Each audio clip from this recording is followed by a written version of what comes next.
Hi there, this is Angie Carpenter, Town of Islip Supervisor, with our Supervisor's Report, Supervisor Spotlight, actually, here in the studios at Long Island News Radio in the airport, our airport, Long Island MacArthur Airport, and things are kind of hustling and bustling today. I think a flight just came in, people are walking by.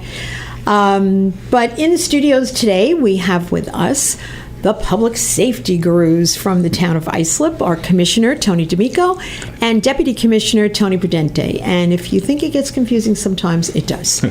So Tony squared, or Tony and Tony. But we're delighted that you're here with us today and want to share a little bit with our audience about public safety and what it really means from a town perspective. Sometimes people get confused and they assume that we're the police department, which we are not. You know, we clearly have our functions. They are much apart and separate.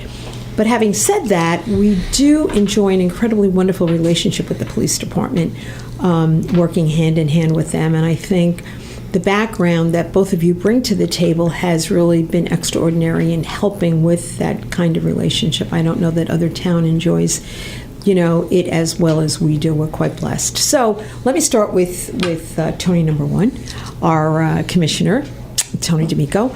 And tell us a little bit about some of the components of public safety here in the town of Islip. So public safety is comprised of several divisions. The big one, or the most visible one, would be the park rangers. And basically what they do is cover security and protection and enforcement at the different parks and also at the town buildings. We also have a harbor unit where we have patrols on the water. And those two particular departments or divisions, they supplement the police. As you mentioned earlier, we don't replace the police department. They have their own mission and tasks. But in a lot of cases, we do work hand in hand together, especially when there is a crime on our property. We'll have the police on scene, our park rangers, harbor masters. They are peace officers. They're in uniform. They're armed. And they do have the ability to make arrests. When it comes to a more complex investigation, we do rely heavy on the police department, even on our own property. When it comes to off-property, they can certainly back up the police department, but that's generally something that we would leave for the police to handle. We also have fire marshals, and they go around to different commercial premises for inspections to make sure that those buildings are safe for people to occupy, including the fire alarm systems, the fire suppression systems, access and egress to make sure it's safe for people. We also have parking enforcement to make sure that people are in compliance with our parking rules. We have Marina guards. That's about an additional 80 people that work for us during the summertime that make sure that the marinas and docks are safe for people to use. And then what's near and dear to our hearts and certainly relevant to today is emergency management. So we do monitor all of the storms that are coming in, mostly natural disasters. If there is a man-made disaster, we can certainly respond to that as well. And we do try to coordinate, keep you informed for your briefings, and also just to keep the town informed of what's going on. We try to coordinate the resources, and should a disaster occur, we're the ones that are tasked with doing the grant writing to try to get some FEMA money back to the town to make us whole for the expenses that we share. Well, Tony, thank you. And I think just even that brief overview, you can really understand. I think people will have an appreciation for the breadth and depth of what is done in public safety. It is something we're charged with to protect the safety of the public. And I really think that our residents in the town of Islip are very well served with these two gentlemen and those that report to you. We've really, really made a very, very conscious effort of trying to get the best and have people come to positions that have the appropriate experience and everything. And in the long run, it pays and the taxpayer wins. You spoke about the various divisions, and let's break them apart a little bit. Let's start with the park rangers because they're in our parks. They're, helping provide security. Tony Prudenti, tell us a little bit about, from your perspective, about the park rangers. Like Tony was saying, the most visible probably is the Park Ranger Division. It's a great time right now in the town. We just hired a class of 6 Park Rangers, bringing the ranks to, I believe, over 12 full-time and about 9 part-time Park Rangers. Like the Commissioner was saying, they do the security for our parks, our town buildings, all the town meetings. And there are eyes and ears in our parks and our town property. And they also work hand in glove with the law enforcement community. Great relationship with all our precincts. And they do a great job for us. They really do. You know, you said there are eyes and ears, and I would just want to challenge everyone out there that's watching and listening that everyone should and can be our eyes and ears. Sure. If you see something, say something. We can't be everywhere. You know, we've hired new park rangers, and that's a commitment that we've made to our residents to, you know, expand that portion of what we do for them. But you can't be everywhere. Right. So we tell everyone, not only those that work for the town, no matter what you do in the town, whether you're in the Parks Department, Public Works, or whatever, your eyes and ears. If you see something that just doesn't look right, or even if it's an unkempt property, you know, if we can be the ones that see it first and you know, take care of it, it saves our residents from maybe passing it 15 times before they get so disgusted that they finally, you know, call or send an email or a text or something and say, you know, this is, you know, awful, do something about it. So I like hearing you say that, you know, the eyes and ears, but I'm just challenging everyone to be our eyes and ears. So tomorrow we're going to have a lot more emails and phone calls, but that's what we do. You know, that's what we do. We're here to serve, and I know that you guys, you know, your whole careers have been about service. Both of these gentlemen are from the ranks of police service, have been police officers, and that brings a whole different dynamic, you know, and we're very pleased and grateful for that, for what you bring to the table. Thank you. But so our harbor, you know, that's important too, when we not always remember that. We as a town, our entire southern border is on the water. Whether it's the Great South Bay or the Atlantic Ocean, we're right there. So our harbor people are very important to us in providing that sense of security and safety out on the waters. That is correct. And we have 20 harbor masters out there. They are, like I said before, they are armed in uniform. And we do have a lot of marinas to cover. I mean, the bigger marinas, such as Bayshore Marina, East Islip Marina, and Atlantique, many people know, but we also have West Islip Marina. We have Sayville Protocol, and a couple other little docks that some people, I challenge them to find it. Maple Street Dock in Islip or Dock Road. I mean, they're nice little boats. We have a lot of boats in those marinas. Great River as well. Yep. You know, we have a dock and a fishing pier. Ramp there. Yeah, it's really lovely. Yeah, so we do have a lot of boaters and a lot of boats in the water that, you know, we do task our harbor masters to keep an eye on them, make sure people, you know, their property are safe and secure, and also to provide for protection of the waterways, enforce no-wake zones, following the ferry back at night, making sure people don't jump off the ferry, take a swim, you know, which I do not challenge anybody to do. No, don't do that. In fact, it's federal law right now, so it's really not something anybody wants to try. I'm sorry, I interrupted. No, please, just when we make sure people are just honoring the waterways. I mean, we do work hand in hand with the police department. We're working very, very closely with them, and we have a great relationship with the Suffolk County Marine Bureau. You know, I thought of, when I went to interrupt, what I wanted to say, and then we're going to take a break in a moment, but there's such a fine balance, especially with the park rangers and the harbor police. They're out there when people are having fun and maybe just want to relax a little bit, and here they are dressed in uniform, armed, as you said. So it's a balance that they have to play to make sure that they're not, you know, confronting people or being in a threatening manner, but at the same time making sure that they're safe and sound. So we will be back in a few moments after this break with Supervisor Spotlight.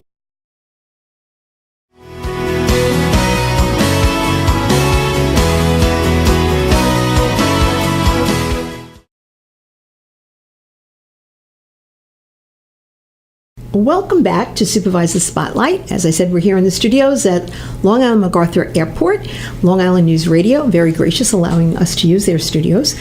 And today in the studio, we have with us as our guests Tony D'Amico, who is the Commissioner of Public Safety for the town of Islip, and Tony Prudenti, who is the Deputy Commissioner of Public Safety in the wonderful town of Islip.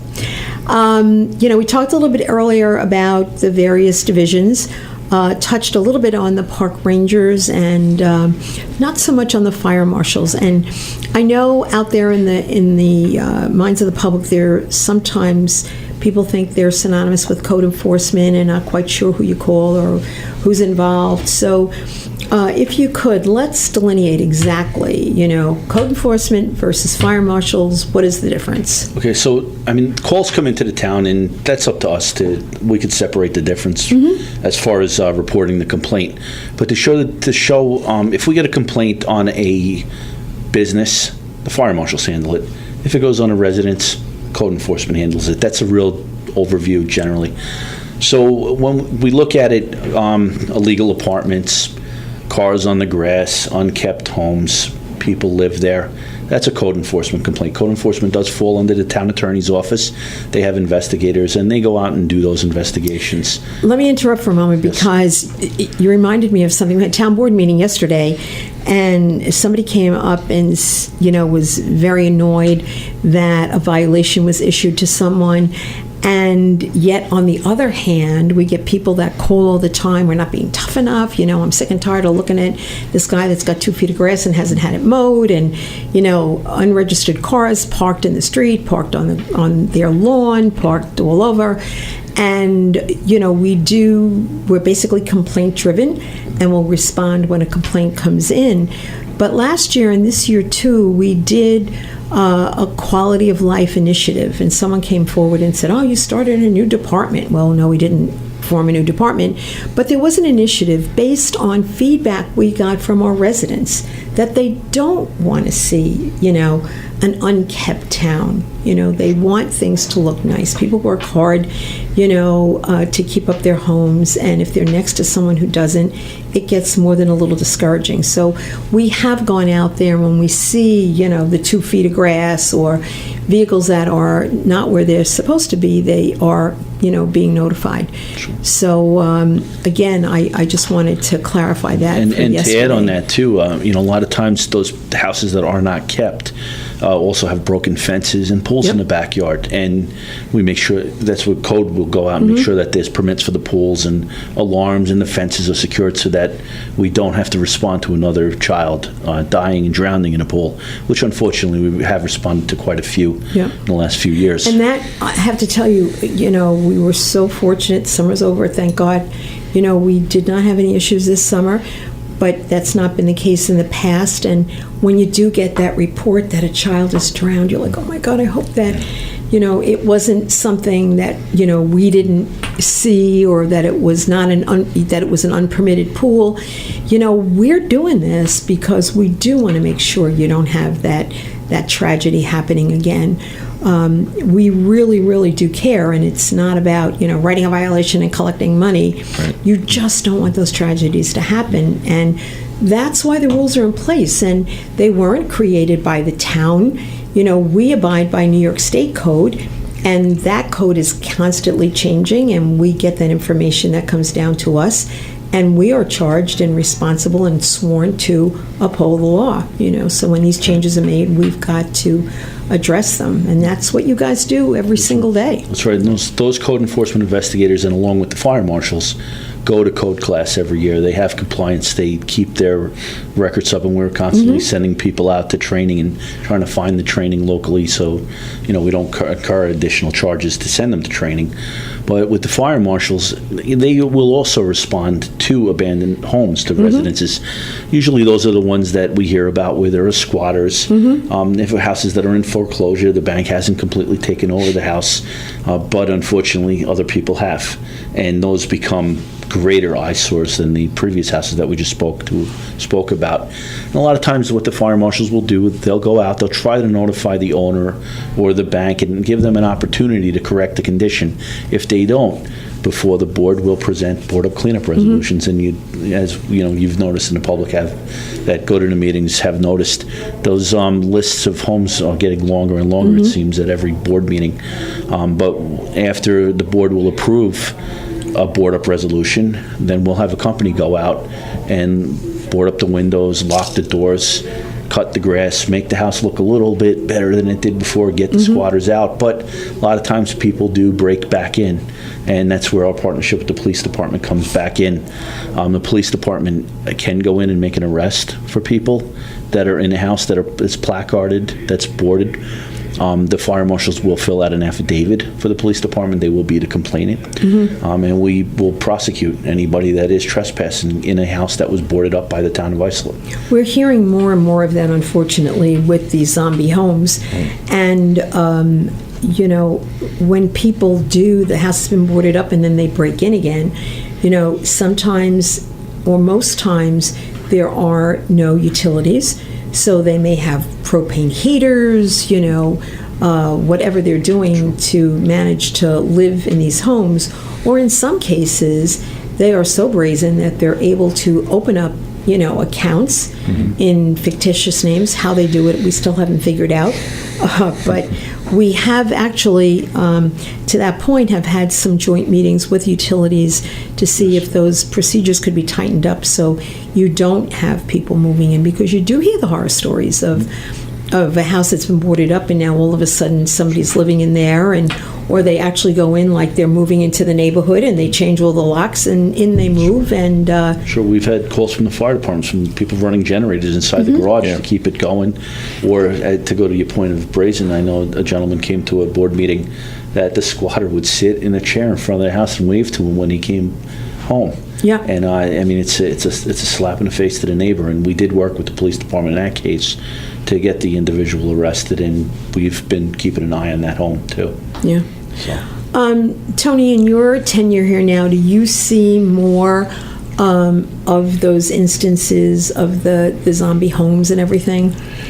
Yeah, like the commissioner said, the zombie homes are rampant throughout Long Island, not just in the town of Islip. And thank you for making that point, because we are not unique. Right. It's not only our town, it's actually statewide and probably nationwide, that this has become an issue. Yeah. But I've seen a transformation where the turnaround to help the police department eradicate some of the squatting that's going on, getting the houses boarded and secured at a timely manner so people stay out of these homes. Our biggest fear is now we're going into the cooler weather, where people will seek out shelter, set up shop in a house, light fires to stay warm, run generators and stuff like that. So we do try to keep a close eye on that. Some of the homes are frequent flyer homes where people seem to be attracted to. We do add some of those places to our frequent patrol, director patrol list. Oh, that's good to know. Keep an eye on. And we encourage the public to give us a call anytime they see something like that or out of the ordinary, if somebody's moving in to one of these homes.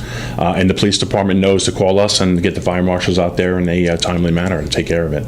And we've worked with the police department on a few gang homes that were taken over by gang members. I mean, they'll even be so brazen as to fly their colors in front of the house as well. And we've worked with them to go out, and they made arrests. We filled out the affidavits, reboarded up the homes.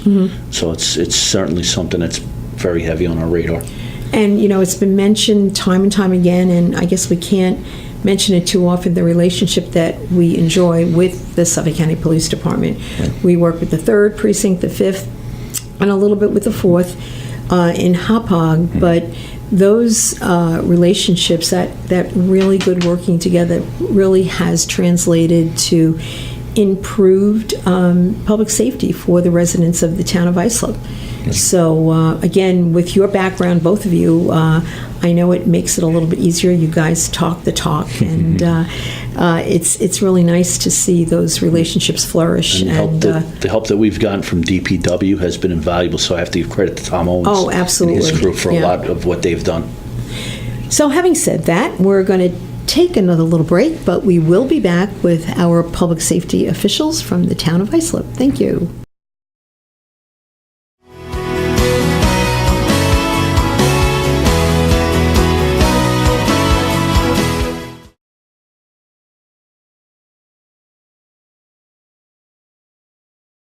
Welcome back to Supervisor Spotlight. I'm Angie Carpenter, Supervisor of the Town of Islip, and we're here in the studios with our public safety gurus, Commissioner Tony D'Amico and Deputy Commissioner Tony Prudenti. Before we took a break, we were talking a little bit about DPW. Actually, Tony D'Amico mentioned the great partnership we not only have with the police department, but certainly our departments within the town of Islip. And our Commissioner of Parks and Public Works, Tom Owens, has really done a yeoman's job of fostering that sense of not only working with your department, but taking those two divisions that were very, very separate and melding them into, this I got your back, you got mine, kind of working together a lot better. We have an initiative, that Tom talks about all of the time, raising the umbrella. And basically what it is creating a line of sight, of visibility into an area that otherwise you couldn't see into because of the overgrowth of the trees and the shrubs and so forth. And the police department was having, you guys talk about it. Tony, Sure. Talk about how Sure. that worked out. The police department gave us a call, right? in Brentwood. They had a location where people were doing drugs, hanging out, and it was a spot that was heavily wooded, a lot of brush, a lot of debris, and hard to patrol. If you're driving, if a cop's driving on the street just in his normal patrol looking around, wouldn't be able to see into this area. He gave our office a call, the inspector at the 3rd. We went out and looked at the location, realized that some of the property was on a town right-of-way, reached out right away to our DPW commissioner, and they came right out and cleaned the brush, raised the umbrella, like you said, to trim the trees, create that line of sight from the street. And the police department is amazed how you make How a call quickly, to the town. how well it worked. Yeah. Yep. And, in fact, I got a call Yeah. from the inspector, just singing everybody's praises that it made such a difference, and they were so, appreciative of it. Yeah. I know we did it at Ross Park. Yes. We're planning to do a lot more of this. And our own- this and our fall, own parks in our as own well. parks. Yep. Yeah. Yeah, Ross Park, there was that, which is right across the street Yep, from the location that Deputy Commissioner Prudenti just spoke about. We had close to 100 yards by 30 yards of brush, and there was a homeless camp inside. I was fairly new to working with the park rangers at the time, and we had an overdose. A man who's in his late 30s overdosed on heroin, was found dead in the woods. So we went out there, took a good look at it. I went out with one of the park ranger sergeants, went back out there with Tom Owens and a few of his parks crew, and we took a good look and went in there with some bulldozers, knocked out a lot of the heavy brush that was there. The homeless camp moved, and it kept the line of sight open. Tom did mention raising the umbrella, changing some of the lights, and it really did make a big difference for the population of people that were hanging out in there. And a lot of people that were just hanging out there were really there for no good. We also got a call from the 3rd Precinct last year. There was drug dealing going on over in Central Islip near Cherry Street and Lowell Avenue. And what we did was we went out there and we found that they were stashing their drugs in the bushes. And there were also tables and chairs kind of scattered about. So we went in there. Chris Mirabella did a great job with his crew, trimming up the bush, knocking down some trees, really pruning the trees, knocking down some old bushes. And we got rid of a lot of the trash that was there and kept going back there to make sure that we didn't. Yeah, make you it have to inviting. monitor it. Yes. I know the site you're talking about in CI. I had gone there with Tom, and doing what they did made all of the difference. But within 6 months, a year, it grows back, so you've got to constantly monitor it. So, but with the summer almost out of the way, the focus shifts a little bit, so we'll be able to go out there and do some of that maintenance work as we prepare for the winter and storms, and that could very nicely take us to talk about OEM and the Office of Emergency Management and what that all means, because as we sit here today, we're at the tail end of Jose, and it turned out to be what we had prayed for, that it really wasn't going to be much of an incident for us. However, again, with us being on the water, there was, some issues with flooding and everything, especially over at the beach. But tell us about, we'll tell everyone, because I kind of know, but when we hear that a storm might be coming, tell everyone what exactly happened. So, I mean, we'll use Jose as an example. I mean, today is Wednesday. We were talking about it last week, Wednesday, Thursday. Typically what we do is we're about 5 to 7 days out. I mean, typically the timeline's 5, but we knew about 7 days out that there were a few storms in the Caribbean. We knew that Irma hit Florida, so we weren't necessarily worrying about that turning up towards us, but Jose was behind it. And so what I normally do, or our crew in OEM, we'll monitor. We use a program called HurricVac. We also talk to the National Weather Service, monitor the National Hurricane Center. Basically, all of that information is all combined, and we give out reports saying, "All right, this is what we know. This is a possibility." And we're always working in probabilities, but we're trying to give the information to all of our departments so they can start being prepared, so they could get their go books ready, start making up their list of what to do, what not to do. Tom's getting his equipment ready over in DPW and Parks. Jim Heil is getting his crew ready. If it's going to be a heavy rain and what do we forget about DEC? They are the crew responsible for debris management. And thank God we have a compost facility nearby that we could process that debris.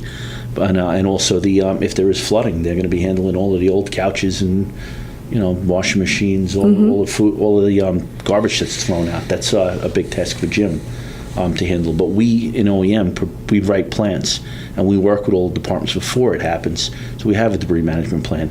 We have an emergency management plan. They're just waiting for us to tell them this is what's going on, and then they can flip the switch. I have to tell you, I can't be any prouder of what we do in the town of Islip, because quite frankly, and at the risk of offending any of the other towns, I dare to say there is no other town that does it as good as we do. And take it very seriously. It isn't just, well, when the storm is coming, we got to get ready, let's start now. This is something that really is done all year long, whether it's training, tabletop exercises, whatever it is, we're always preparing, we're always making sure we're at the ready, and it really is like a well-oiled machine. It's great to watch. And it doesn't start during hurricane season. No. Tony's done a great job preparing us all year long. We had our own tabletop with our partners, our other stakeholders. And when you talk about partners, we're talking when the town of Islip convenes a tabletop, there were over 100 people from everything. The National Weather Service was there, the school districts, the ferry company, all of the utilities, state emergency management, county. I mean, the Sheriff's Department, everybody that could possibly be involved. And what's so important about that, and I found that from the years that I was in the legislature and my district included Fire Island, every single month I went to the Fire Island Law Enforcement and Safety Council, and you saw there how that kind of exercise of meeting with the emergency managers, with people that are involved on a month-to-month basis, it builds relationships so that when that storm hits, to your point, Tony, you're not just, who are you? Where are you? Right. You know who it is. You've sat with them over at a meeting, had a cup of coffee, and you know who you're talking about. And it makes it so much more efficient. Right. Definitely. I mean, just the last 2-3 days, I must have communicated with the police chief over in Ocean Beach and the fire chief in Fire Island. I'm sorry, in Salt Air. Yep. God, about 5 times a day. There are eyes and ears on the beach, that we don't have to send somebody over there. So we're very, very grateful. That's great. And we're very grateful that you came in today. I can't believe the half hour is up already. Thank you. And I thank you for your service. The both of you, our residents are well served, and I thank our residents for listening, for watching. And we'll see you next time on Supervisor Spotlight. Thank you.